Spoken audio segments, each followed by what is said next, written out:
Good morning, everyone, and welcome. Our speaker this morning is John Hetherington. John has led technology projects for 25 years and brings expertise in delivering large-scale strategic transformation with the nimbleness and speed of an independent specialist. Now, for some information on how to ask questions, we'll be using the Q&A function in the Hoover app. Feel free to ask your question at any time in the session, and we will answer as we go. Don't worry if you are not able to get to your question. You can direct message the speaker from the Hoover app. We will also be using the polls function. If you would like to participate in the polling, click on polls to submit your answer. Note that your answer will be anonymous. We will not be using the raise hand or chat functions in Zoom. Once the session has concluded, there will be an opportunity for feedback. Please take some time to complete the quick survey by clicking Read Session just below the live stream window. Without further delay, please welcome John. Project management is broken. In our age of Slack, Zoom, Teams, Scrum, Waterfall, Agile, Monday.com, Asana, Confluence, Smartsheet, we have all the tools and methodologies and software we need. But yet projects are still failing. In fact, just over 70% of projects fail to reach their goals. And nearly 55% of projects go over budget. Project managers are still stressed out and teams are working harder than ever. So what's holding us back? What's preventing us project managers being successful? Well, the thing is, we're told to follow the same process. What works for one project manager works for another project manager, right? But this is a bottleneck because projects are unique. There's construction projects, regulatory projects, systems projects, process projects, change projects. Each project's different. And this got me thinking, there must be a better way. So in my research, I started looking into who delivers unique projects well. And this led me to entrepreneurs. So when you take a look at entrepreneurs, successful entrepreneurs, like Richard Branson launching Virgin Galactic, literally taking rockets and passengers into space. Oprah Winfrey and her Harpo production company and all the giving back that she's given to many lives. And then Elon Musk with Tesla launching electronic vehicles to the world and now also his own space rockets and Endeavour as well. This is amazing skills that entrepreneurs have. And when you break it down, they deliver on a vision, they lead teams, they organize chaos, they solve problems. These are all the hallmarks of great project managers. They are entrepreneur project managers. So if we become entrepreneur project managers, this is a game changer for project management as we know it. So the question to you is, why aren't we all entrepreneur project managers? And that's because day to day we're dealing with difficult stakeholders, miscommunication, budget constraints, people problems, impossible deadlines, the list goes on. There are so many challenges in our day-to-day project management world. This prevents us getting these entrepreneur skills. And that's why I wanted to ask you in the polls, what do you find most difficult about project management? So I'm just going to look at the polls now in the Hoover chat and see where we're coming up with some answers there.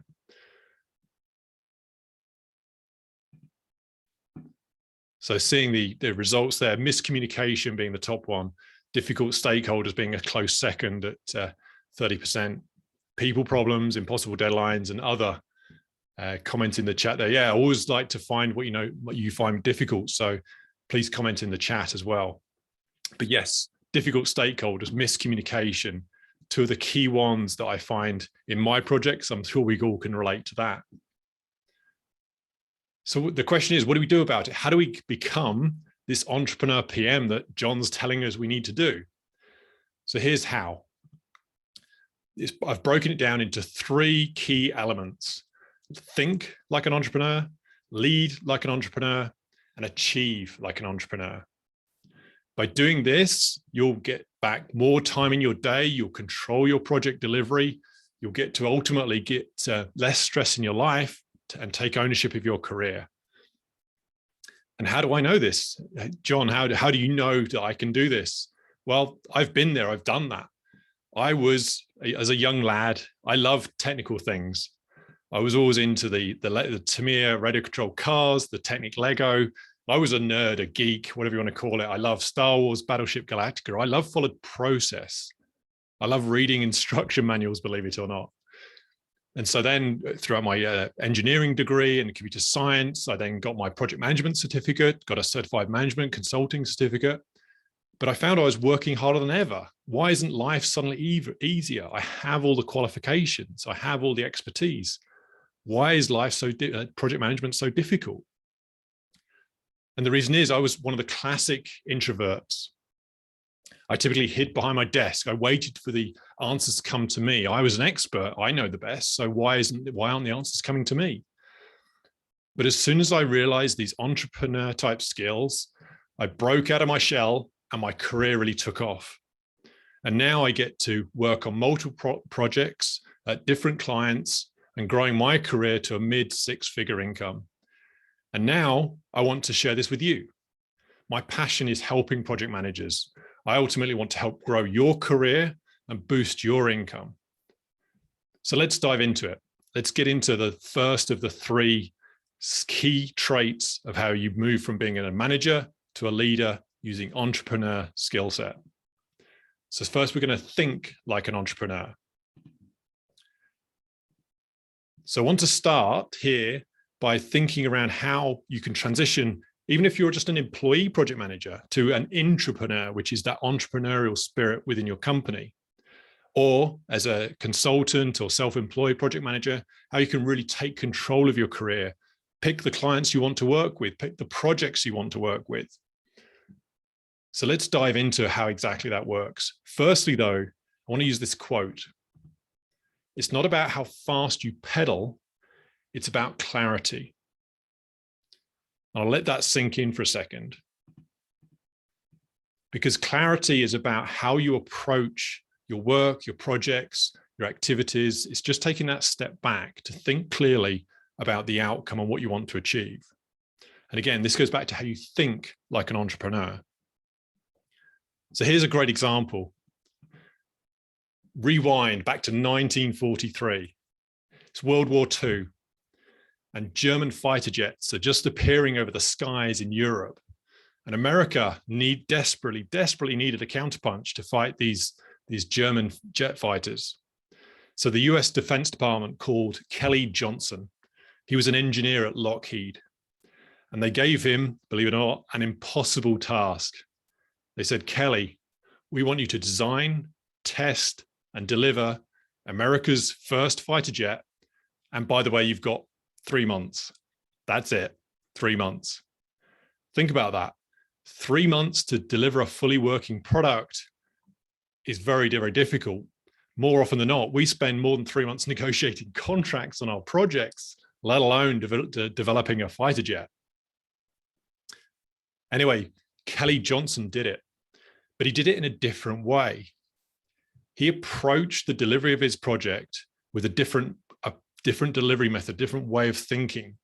He created Skunk Works. That's where one of the origins of Skunk Works comes from, because at Lockheed, he created a Skunk Work department. So what did he do differently? He applied what we call effectual delivery. And I want to explain that in a bit more detail. So causal delivery is where we look at our means, our given opportunities, our given resources, our budget, schedule, time. These are what we have available to us, our systems, our technology.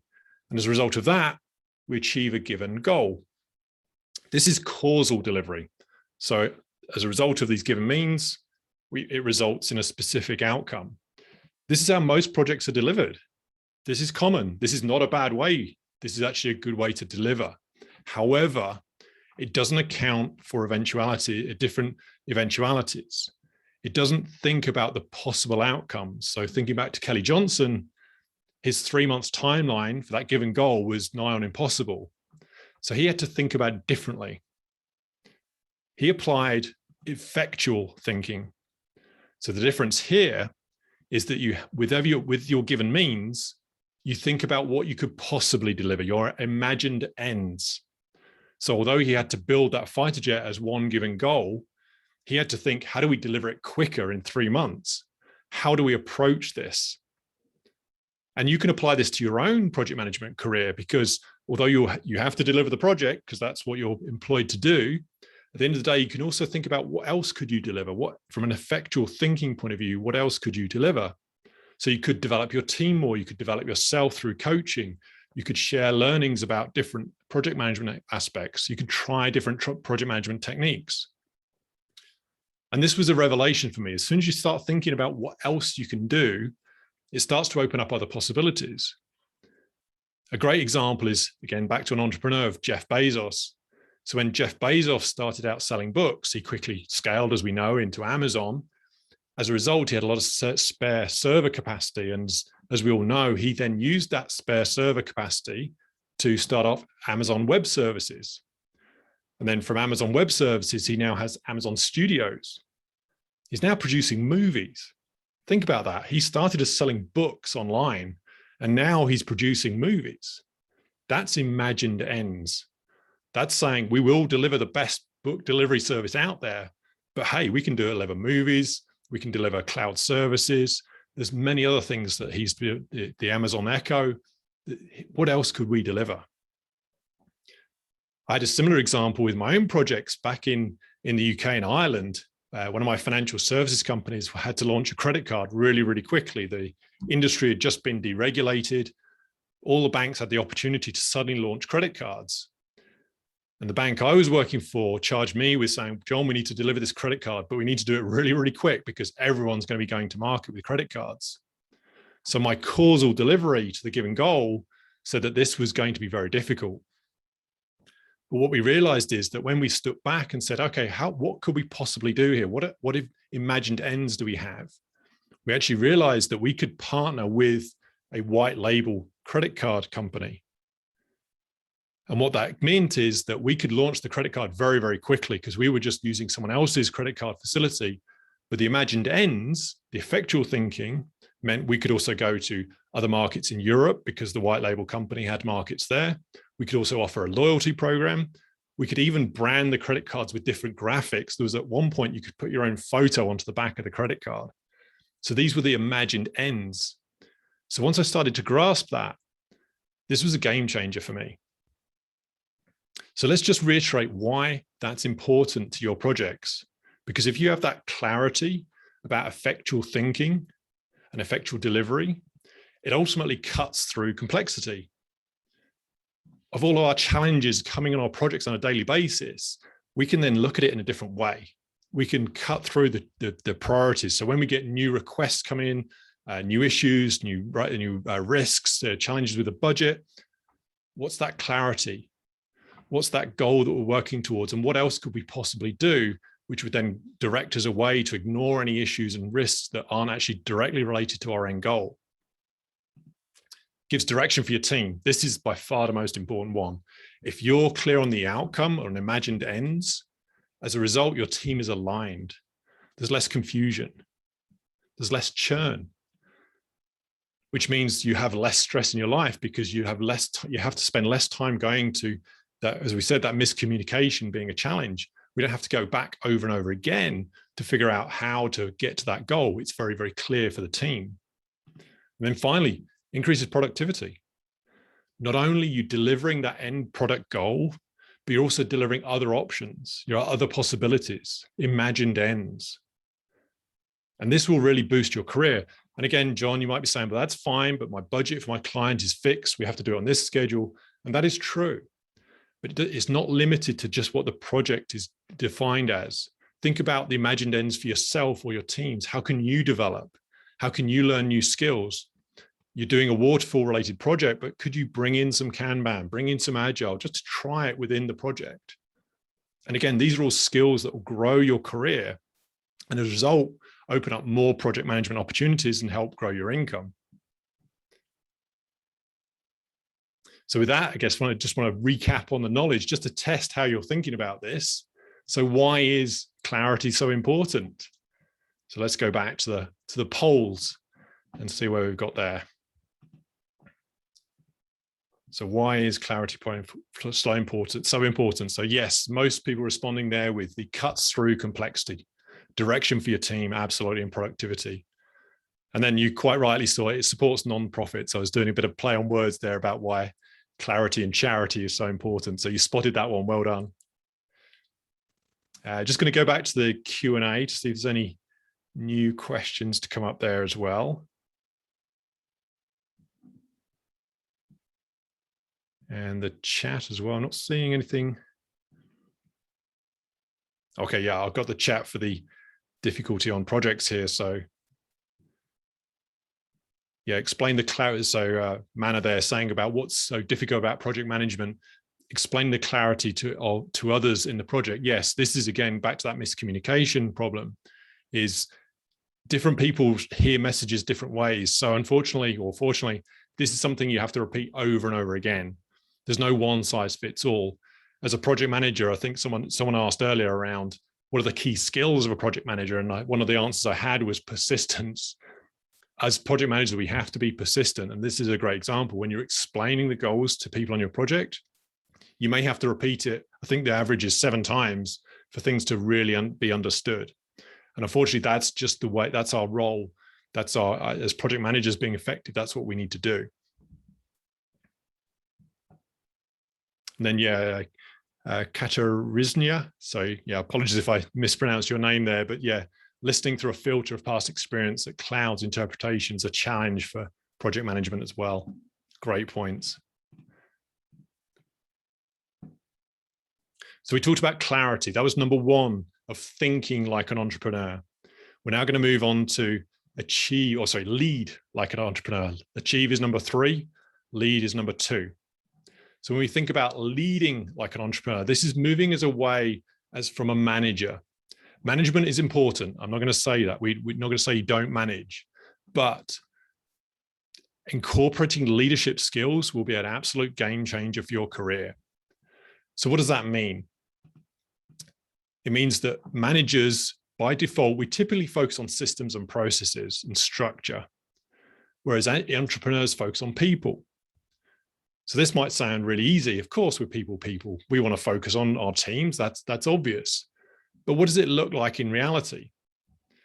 And this is where I like to give an example. Elon Musk. And you might think, well, he's not the greatest people leader, given some of the news items about him. But there are some important elements that Elon brings to his organizations, and you can't dispute he's very successful. So what does Elon Musk do right in leadership? The key thing here is he puts the right people in the right role. Again, sounds pretty obvious, but if you think about that, projects are like baking a cake. I'm a big fan of the Great British Bake Off. I'm watching the latest series at the moment. So projects are like a cake. You have to put the right ingredients in the right proportion, in the right way. So you're baking a cake when you're creating a project to make it come out well. In other words, don't force square pegs into round holes. If you see someone on your team who's struggling or not performing, talk to them first. I know that's obvious, but it's often missed. We often assume it's down to maybe their lack of competency or lack of experience. But what I've found on rescuing multi-million-dollar HR projects and systems projects is the first thing I do is understand who's on the team and what they can do best. The second point I do on rescuing projects is I assign accountability. So as a leader, I'm empowering my team to deliver. I'm saying your accountability, is testing or cutover or the functionality or the change management has to be a very clear accountability and roles for each person. More often than not, when I see a charter at the beginning of a project, it defines all the roles, but then it's put in a charter and buried. Roles change, people develop new skills, personalities come into it. People don't always get on in those roles. So you need to constantly evaluate who's in those roles and are they performing at their best. And like I said, it's not about how fast you pedal, it's about the clarity you're bringing to that person to help them do their best. So let's take this one step further. And I love this book from Dan Sullivan. For anyone who doesn't know Dan Sullivan, he's actually a Canadian performance coach. He's awesome. I highly encourage you to look up some of his YouTube videos. He does some amazing work, very accessible. And this message, who, not how, really, really resonated with me. I'm technical, as we know, as I mentioned before about I love technical things. So my default for many years was to solve problems, jump into it. I can fix this. I can do this. It's up to me. I'm going to prove myself by getting it done. The mindset shift for me, which really, really helped in terms of freeing up my time to take on additional projects and ultimately growing my career, is start by who, not how. Because if you delegate or even just collaborate on tasks and issues before you start, that's when it really starts to empower not only yourself, but other people, because you're leveraging other people's skills. It's not just about your skill. You're starting to collaborate and bring to other people's skills as well. So here's what it means to do the who, not how. Do what you're best at. I'm not great at writing communication emails. I can communicate through speaking, but I'm not good at writing longer emails for communication. So that's why I bring on a communication specialist to my projects. I'll draft the messages, but I'll have them really polish and tweak it to make it come across well. Technical, I love technical things, but I'm not a developer anymore. I used to be a developer, but now what I found is my skill is around leading teams, not get stuck in the weeds of developing. So I bring in the best developers. So I'm best at the leading. I make sure that the developers are good at the developing. And then be clear on the outcome. So when you're working with other people, the number one mistake I see is not being clear on what they need to achieve. And here's the kicker: what to achieve and by when. The amount of times I see deadlines and tasks being asked of someone else saying, hey, can you get this report to me? Yes, I will. And it's implied that will happen in a day or two, but it's not clear. And you might feel a bit weird by saying, can you get this report to me by Tuesday? Because you feel as though you're imposing something on them. But in actual fact, you're giving clarity to them, because if they know that report is due by end of Tuesday, that gives them a very specific deadline to work towards and helps them prioritize. So you're actually doing them a favor. You're not putting pressure on them. You're actually taking pressure away. And that was a big aha moment for me a few years ago, when I just make sure for every action, I have a very clear outcome and a very clear due date. And if they can't meet the due date, that's okay. But let you have that discussion. Say it's due by Tuesday. Does that work for you? Yes or no? If not, okay, well, what can we work out instead? So be clear on the outcome, and more importantly, the date. And then think time. So what is think time? So when you've decided what you found out what you're best at and you've delegated it to others, you're freeing up your time. That's the goal of this. The who, not how is making you less busy, but the important thing is using that time. And if you're going to use that time in any way, use it for thinking, strategic planning, step back from your project for a moment. I like to spend time in the morning, first thing, before getting into emails and the Teams chat and whatever. Think about the day, think about the project, think about the longer term 6-month goals that you have ahead of you, not just for your own projects, but your personal life as well. This is really, really important. The best entrepreneurs spend at least a few hours a week, if not daily hours daily, thinking strategically about how to do something new, innovative, how to change how they're doing things. And as technical people, you might find that really difficult. If you're more of an introvert or you're more technically minded, you don't naturally go to that visionary place. So I've had to learn that, but it has been really, really useful and valuable and helps grow my career to then focus on that end bigger goal. So let's bring this back to leading your teams. So we talked about the who, not how. We've talked about Elon Musk and how he makes sure he has the right people in the right roles. So if you were to lead your teams, and it might be even if you don't have a team, this is leading yourself into bigger career opportunities. How do you do that? Be accountable. As I mentioned before, my first thing I do when I rescue a project is start with that accountability. Who's going to look after what? Who's responsible for what? And make sure it's crystal clear. If you apply that to yourself, treat your projects like a business. Entrepreneurs own their businesses and they're accountable for their businesses. That's why people like Elon Musk are so hands-on. They're so almost controlling, but they really want the business to be successful. So treat the project like you truly own it. Always be thinking about what you want to achieve, what the good result is for that project, based on how you can make that happen, and go back to the who, not how. Oops. Clarify the outcome, as again, being clear on what the vision or goal is, even as simple as just a meeting. If you've got a meeting tomorrow morning at 9 o'clock and you start to churn some of the analysis, just zoom out. What are we trying to achieve here? What's the goal for this meeting? Just being crystal clear on that is an absolute mind shift, which will really help. And then the third one, which I really love, yes, and. So if you think about our corporate environments, our meetings with different people, even sometimes even our personal lives, we often have conversations about solving a problem or working through a challenge. And I guarantee you're going to hear one answer, which is, yes, we can do that, but what about the regulation, the compliance? But what about this stakeholder? But what about this testing? The but, it's yes, but something. My challenge to you is try yes, and. Yes, and we've got to engage that stakeholder. Yes, and we've got to create that report. So what does that mean? Well, how do we do this? This is a really neat trick that I actually learned from some improvisation lessons I took just over a couple of years ago, and wanted to expand my outlook on life and try some new things. So I tried improvisation lessons, and they have a classic yes and scene where you and your partner are working through yes and then you move through a different scene by saying yes and this, yes and this. It moves the scene forward. So applying that to our corporate project team environments works wonders. It's a bit of a trick, but it does work really well. So those would be the three. So if you want to lead like an entrepreneur, make sure you're accountable, you're clarifying the outcome, and try the yes and.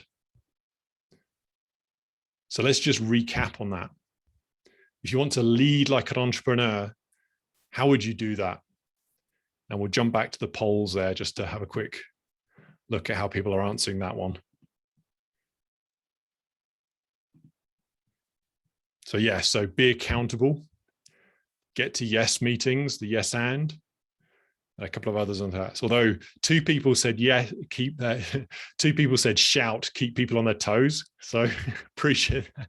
I'm not entirely sure when that would be applicable, but either someone's having a bit of a joke or they have a situation where they really do need to shout, which is interesting.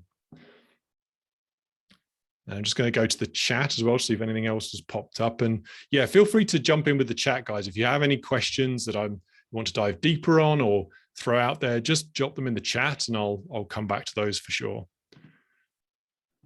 Hi, John, we have one question now. So what if the culture is deathly afraid of change? Sorry, say that again.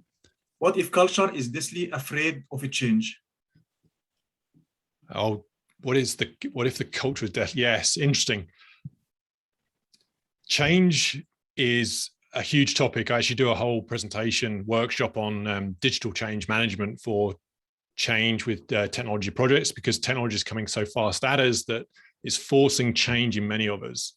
So a lot of cultures, you're right, a lot of cultures don't like change. People change at different paces. And the key is to understand that, because when you find the people who can change quicker than others, you can start to focus your efforts there. There's an interesting stat. I think it's about 20, 60, 20. So 20% of your audience or your stakeholders will just not like your change, resist it, never going to do it. 60% are probably on the fence and they're going to go, well, I'll do it if I have to, but not really bothered.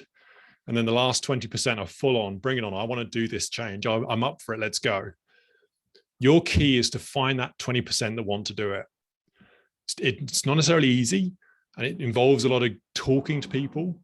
And I will come on to this in a couple of later slides, because finding that 20% they're going to be your advocates for the projects. They're going to help you lead your project forward, because that 20% will start to spread into 60%. You're never going to change that 20% resistors. They're just going to be sat. They're probably the loudest shouters as well, which is also frustrating. But focus on that 20% who can change. And if you want to deep dive on this a bit more, reach out to me. It's quite an interesting topic with a lot of aspects. So I'll share my email a bit later on, and we can jump into a more detailed conversation.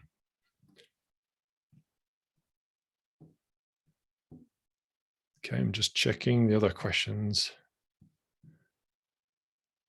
There's a question, I think that was from Sid, saying, do we get the slide deck after the presentation? Yes, there is a copy in the session which you can download now. I have made some changes to it, so I'll make sure you get the latest version straight after this presentation. And you can also reach out to me directly, because I can happily actually when I was putting this presentation together, there's a ton of material. I was trying to decide which is the best one to share today. So I actually have a lot more background on this to happily share. So Sid, if you want to reach out to me, I'll share my email later and happily share the deck plus some other frameworks and toolkits. And for anyone else who wants that as well, by the way. Okay, I think I've answered all the question there. So I did that. I'm going to mark that one answered.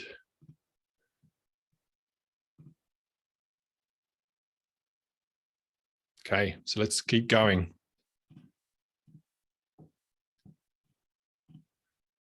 Okay, just rearranging my screen so we'll get back to where we are. So we've just talked about how you lead like an entrepreneur. So let's move on to how you achieve like an entrepreneur. I saved this one to last because this is one of the most interesting ones, because once you get into a position of having that clarity, that purpose, that's when you really start to enjoy your project management. You grow your income. You start to pick the projects you want to work on. More importantly, you start to get asked to pick up projects. And this might sound like something that's far out there, and you're saying, John, you're just one of these people just saying, hey, if I love what I do, then all good. Don't get me wrong. You're never going to truly love your job. Anyone who tells you that you can find your passion and love what you do, and then you'll be happy for the rest of your life, if I'm honest, I think that's not true. I think whatever you do, no matter how much you love your job, you're going to love a lot of it for sure, probably about 40 to 50%. But any job, no matter how much you love it, has about 40 to 50% of overhead. Overhead is where it's just a grind. It might be reviewing budgets. It might be, in my own case, it's just making sure my web developer's updating my website. There's going to be a bit of churn in whatever you do. However, the 40, 50%, which for me is the speaking, the coaching, the delivering the projects, that's what gets me going. That's what keeps me motivated. So that's how I achieve like an entrepreneur, because if you focus on that, it can help you ignore all the overhead that you have to go through regardless of your job. So let's break this down. I love Richard Branson. I love what he's achieved with his Virgin enterprise, because he is the only entrepreneur in the world who's gone into 8 different industries.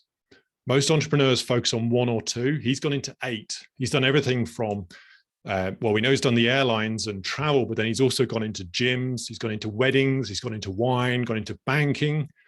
The key thing he does is he focuses on employees. So again, what's that got to do with achieving? The key here is that he's focusing on one specific aspect.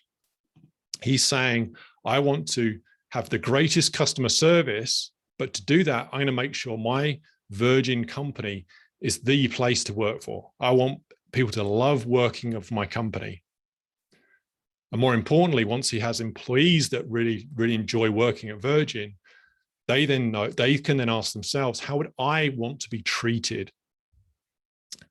I'll let that sink in. How would I want to be treated? Because when you apply that to your stakeholders, your sponsors, your team, how would I want to be treated? That's how you then get feedback and ultimately achieve a better result.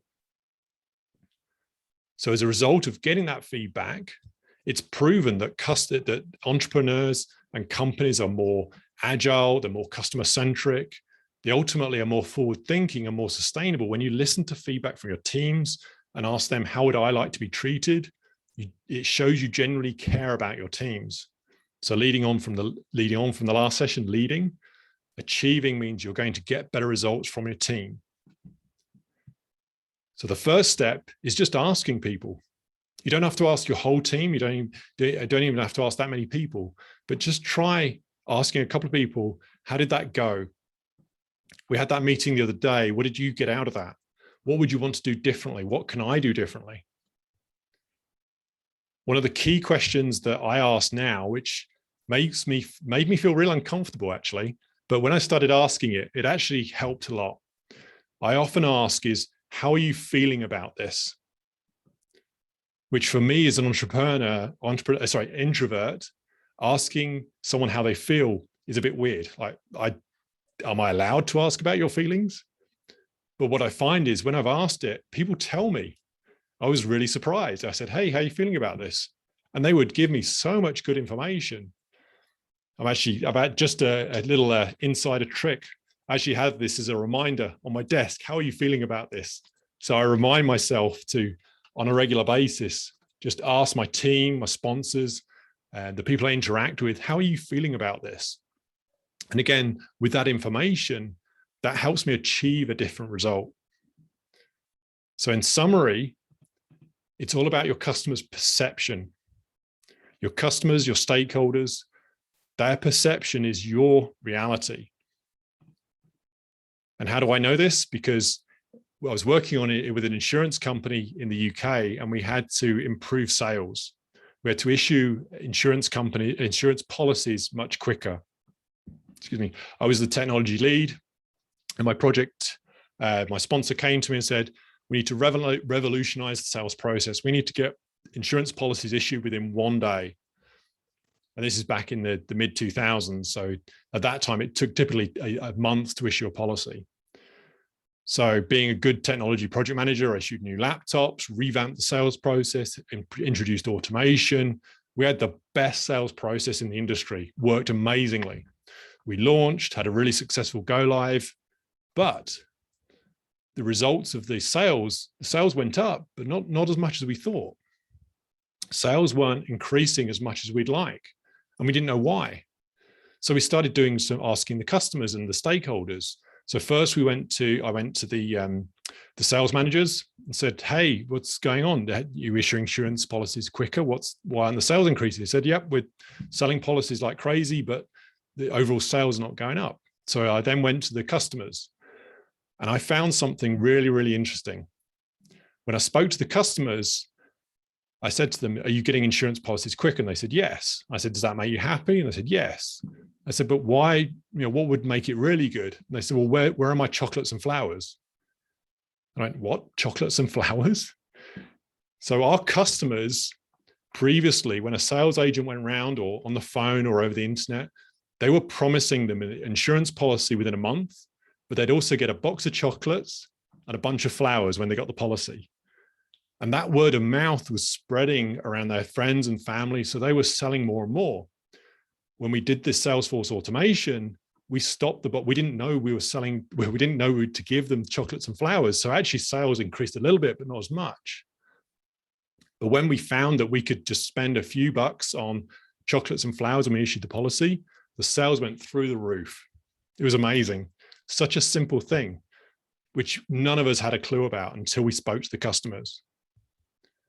So the point is, by asking your customers, how are you feeling about this, will give you some really good information to ultimately improve your projects and how you deliver.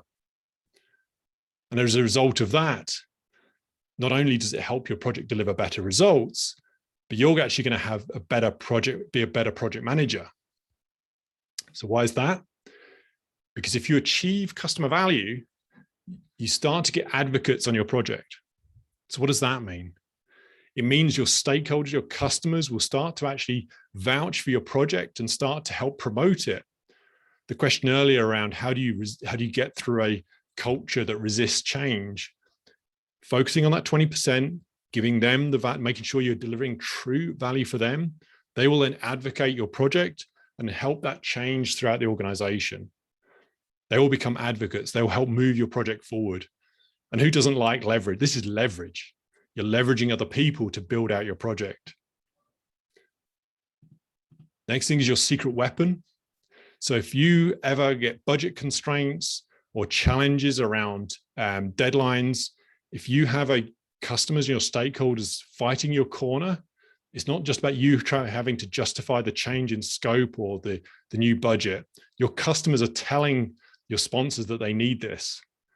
They're your secret weapon. You get them on side for the right reasons, makes your life so much easier. I was delivering a technology project a few years ago where we had to stand up some analytics for the oil trading, and the customer was adamant that they needed this new Python tool to work within the database, but IT was heavily resisting it. IT security said, no, you can't implement that tool. It's never going to happen. So I went to the sponsor, and the sponsor said, well, what do we do here? Because IT is saying no, customer's saying yes. Ultimately, the customer's on side, and then I got the customer and the sponsor in a room. They were talking together, and as a result, we managed to get IT on side. They understood the situation.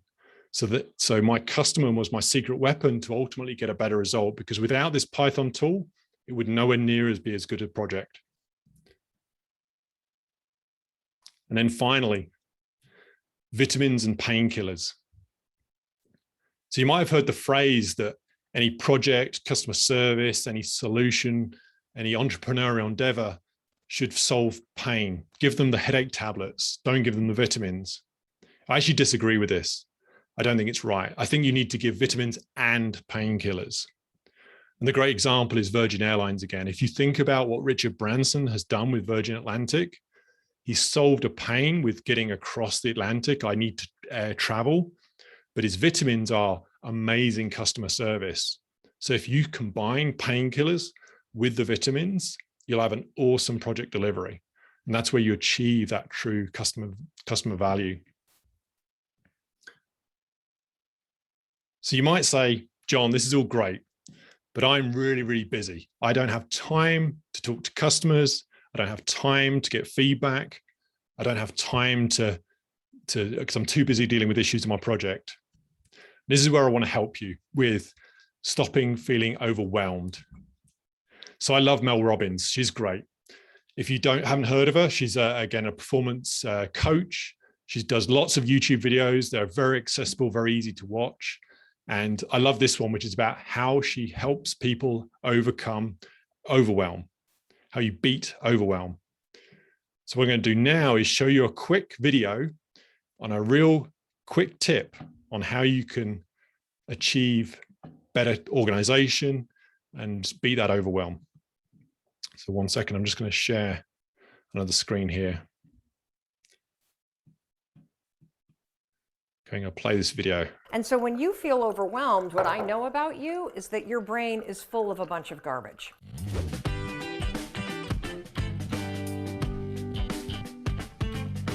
I am going to disappear overwhelm using a simple pitcher, mason jar, and a garden variety spiral notebook. I know. I'm not kidding. I'm actually going to disappear overwhelm. Overwhelm is something that you want to fight, because if you allow yourself to stay in a state of feeling overwhelmed by the amount of things that you have to do, that pressure and that uncertainty combined with this feeling that you can't get anything done is going to create anxiety in your life. It's going to impact not only your well-being, but it's also going to severely limit your ability to focus and get things done. So the most important thing with overwhelm is to understand what it is and a simple tool that you can use to get rid of it. So here's what we're going to do. So let's pretend that this right here, this empty mason jar, is your brain. In order to do your best thinking, you need to make sure that you've got the full capacity of your brain leveraged and pointed at the things that are important to you. Here's the problem. When you go through life, as you go through life, what happens is, your brain starts to fill up with information, and that's what creates a state of feeling overwhelmed.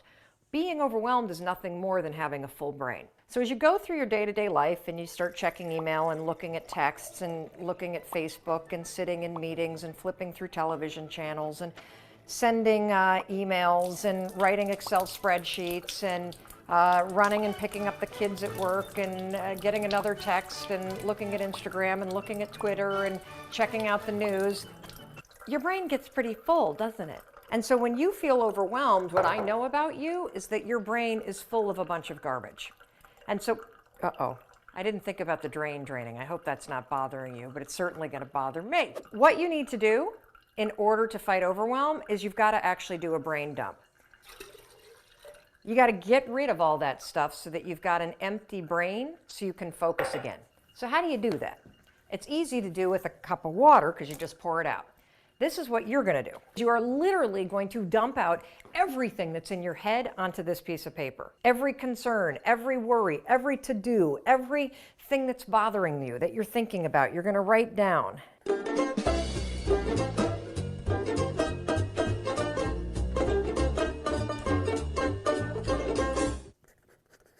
All right, and when you're done writing down everything that's in your head and there's absolutely nothing left, oh, got something due tomorrow that I kind of forgot about. Once you get that stuff all down on a piece of paper, pull out a highlighter. Take a look. You could do everything on this list. You could. But what should you do? What are 3 things, just 3, that you should do in order to advance the things that matter to you? Let's see. I got to do that one. I got to do that one. And I got to do that one. The rest of this list is complete and utter garbage. It's other people's stuff. It's the email stuff. It's the meeting stuff. It's the stuff that's not all that important to me. It's not that mission critical. So by dumping everything out, I now not only have the 3 things I need to do, I've got a clear head so I can get it done.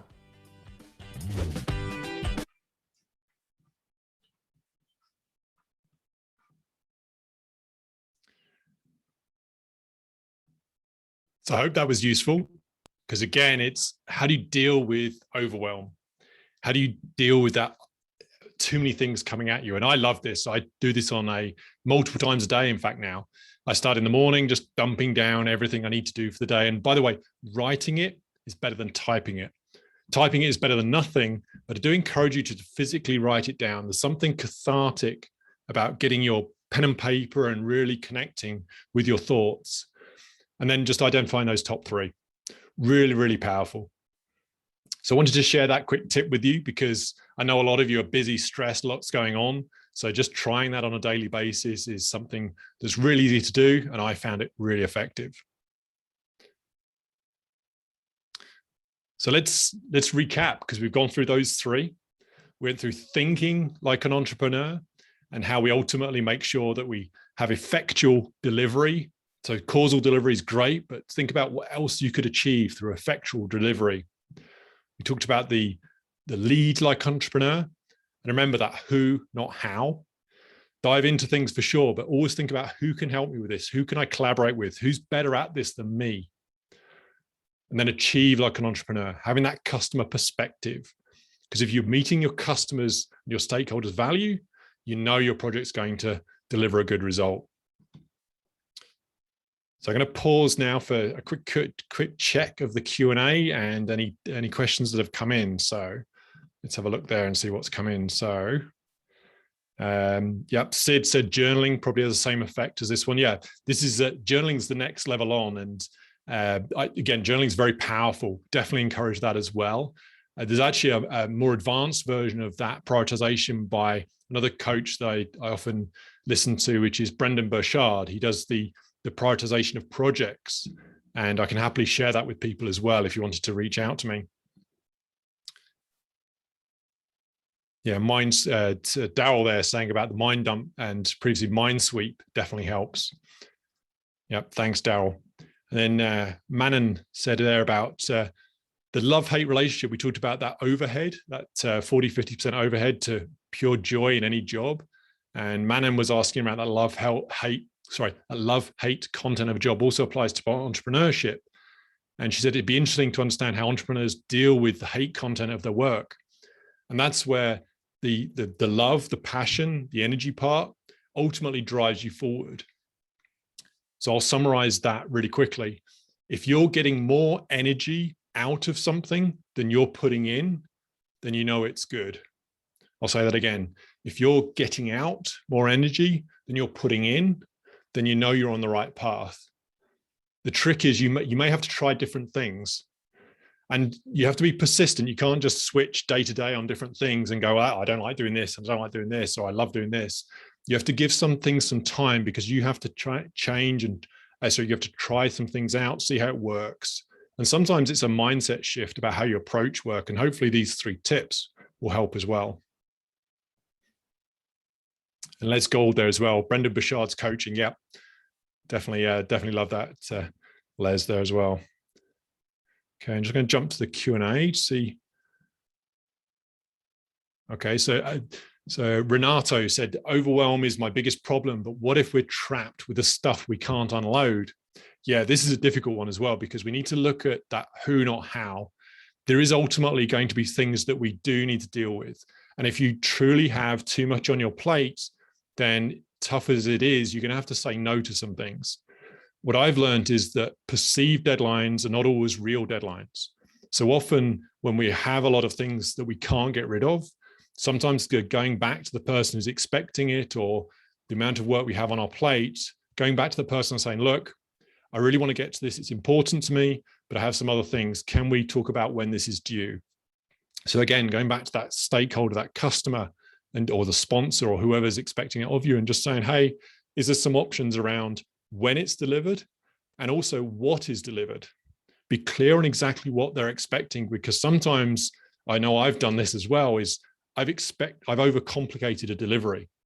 I've assumed it's this big piece of work when I've actually had a conversation with the person receiving it and realized it's actually much more simple. They actually didn't expect the detail that I was going to. So just clarifying the outcome or the deliverable is often a useful way. Again, Renato, I'll give my email address on the next slide. If you want to reach out and we chat more about this, this is a big topic and I'm more than happy to help on this one. So from Lynn, she was saying, do you have any tips on how to get greater clarity from sponsor who's vague or cannot articulate the desired outcome? Yes, this is, so sponsors that cannot articulate the outcome or are vague, this is again, very common. What I found that there's again, a lot of techniques here. The one that springs to mind is actually articulating the outcome or vision for that sponsor. So when you're asking them, hey, what do you want to achieve here? And they can't be clear. Sometimes I have to say, this is where I'm heading with the project. This is where the outcome I'm achieving. What do you think? Again, how do you feel about this? You sometimes have to write it down for them. Some people are just not good at articulating their vision. Some people are very technical. Some people are very visionary. The visionaries have a great view of the future, but can't always put it down onto paper well. This is where we as project managers have that multidiscipline. That's partly why I like being a project manager. Our role in life is have so much variety. So that's one way to do it, is actually to articulate it for them and then get them to review it. And again, happy to jump into that in more detail if you want to chat to me offline. We talked about the culture change, just going back to the chat. Okay, I think we answered everything there. So let's just wrap this up. So I want to leave you, as with anything, going through this, it's important about what you do next. So a couple of things. I'm running a free Entrepreneur PM workshop. And if you'd like to dive deeper onto entrepreneur skills, I'll share my project success framework and ultimately advice on boosting your career. Reach out to me. It's a group workshop, completely free. Just want to share knowledge, but also my expertise and learnings. Reach out to me at john@growyourpmincome, and we'll get that booked in. And also, if you have any questions on the session at all and want to chat more, again, just reach out to me at john@growyourpmincome.com. So again, what are you going to do next? Pay it forward. I'm paying this forward for my learnings. I want to share this with you to help you grow your careers and boost your incomes. So my call to action for you is, what's the one thing you're going to do differently? What's the one thing you're going to take away from this session and start applying with your projects and your teams tomorrow morning? Because as Oprah Winfrey said, this is your moment, so own it. Thank you very much.